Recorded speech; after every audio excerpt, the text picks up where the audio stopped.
Imagine waking up on a quiet Saturday morning, pouring yourself a cup of coffee, and looking out at your garden beds knowing that every single banana peel, coffee ground, and leftover salad from the week is already working to feed your soil. No aching shoulders, no stabbing pain shooting down your forearm, no wrestling with a heavy pitchfork, trying to flip a waterlogged pile that never seems to break down right anyway. That familiar sharp twinge right in your rotator cuff, or that deep ache settling into your outer elbow tendons. When you plunge a long-handled steel pitchfork into a dense, waterlogged pile of decaying kitchen scraps and try to lever it upward, your joints bear the entire brunt of that heavy, wet mass. For decades, we've been told that building rich, productive soil requires this back-breaking labor. That without constantly balancing wet scraps with dry leaves and aggressively turning the pile to force air into it, you just end up with a foul, compacted sludge that brings every scavenging rodent to your yard. But there is a completely different approach, an enclosed, nature-designed method that lets you process every single kitchen scrap you generate, including dairy and meat, without ever lifting a pitchfork again. It works by safely pickling your household waste rather than letting it rot. Because it happens in a tightly sealed container, it completely blocks out pests and is perfectly safe and odor-free to keep right under your kitchen sink. Today, we are putting the pitchfork away for good.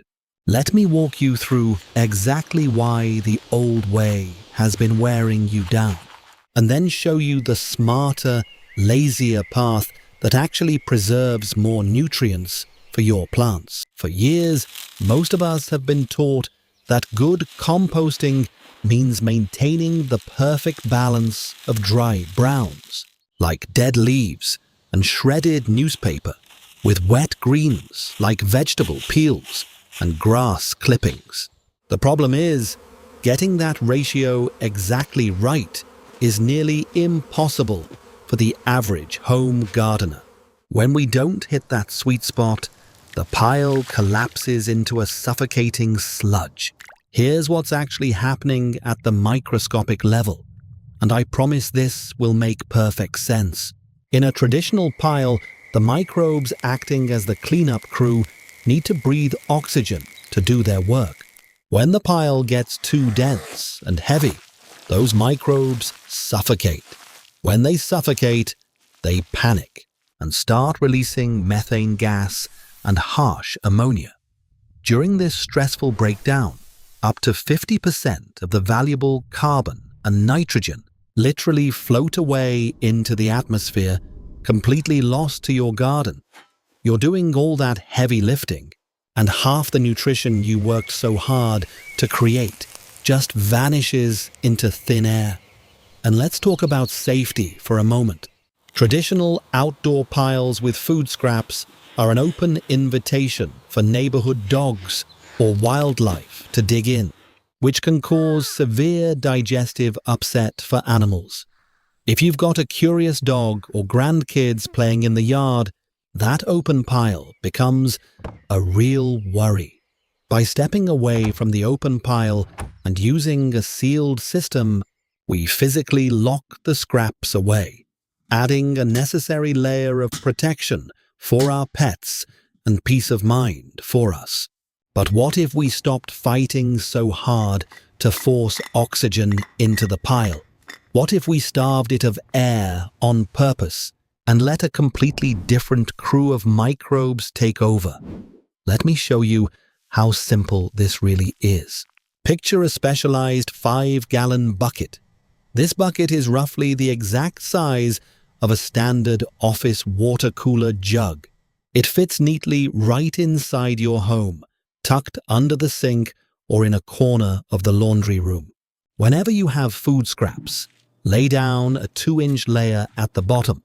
Then take a specialized brand, and sprinkle 1 to 2 tablespoons, roughly the volume of a standard plastic medicine cup, evenly over the top. Take an old plate, press it down firmly to squeeze out all the excess air, and snap the airtight lid shut. That is the entirety of the physical labor. Think of this process exactly like making a batch of homemade sauerkraut or pickles. Instead of leaving a cabbage out on the kitchen counter to spoil and rot, you are packing it tightly into a sealed jar so the good, protective bacteria can perfectly preserve it. That's exactly what's happening inside this bucket. In this sealed, airless environment, lactic acid bacteria and specialized yeasts work in absolute coordination. Instead of burning up energy and venting gases into the air, they rapidly lower the pH. They act as biological preservers, locking in nearly 100% of that vital carbon and nitrogen until it is ready to be fed directly to the soil food web. Your scraps aren't rotting. They're being pickled, preserved, and protected.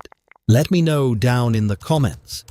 Are you currently a pile flipper battling the pitchfork, or have you stepped away from composting altogether just to save your shoulders? I'm genuinely curious where you're at right now. Now, let's be completely grounded about this. This bran is a highly effective pre-digestion tool, but it does not produce finished, crumbly black topsoil inside the bucket. When you pop that lid after 2 weeks, the scraps will look physically identical to the original food you put in there. They will just be softened and have a distinct smell of vinegar. To finish the cycle, you still have to give it back to the earth. This is not a miracle that replaces the natural soil process. It's a powerful head start that makes the soil's job easier and protects your joints in the process. So here's the final step, and this is where everything comes together. This targeted anaerobic fermentation is called the Bokashi method. It is a phenomenal, nature-aligned support system. To complete the process, you simply dig a shallow trench in your garden beds or empty a large outdoor planter. Bury the fermented mass and cover it with a few inches of soil. Now you must pay attention to your USDA zone. The native soil biology needs soil temperatures to be above 50 degrees Fahrenheit to rapidly consume and integrate these pickled scraps.